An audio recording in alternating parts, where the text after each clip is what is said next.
How to log in Hulu account. So if you want to log into your Hulu account, then first of all open up a browser. Any browser that you're comfortable with, and I'm here with Chrome browser. Simply go for the search bar and search for Hulu.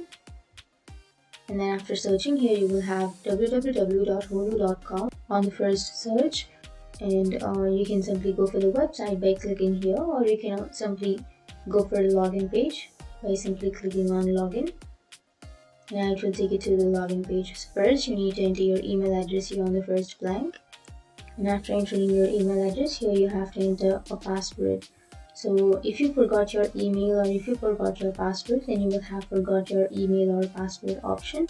You can simply click on that and then you can reset or recover your password, or you can get some instructions to your email to recover your account.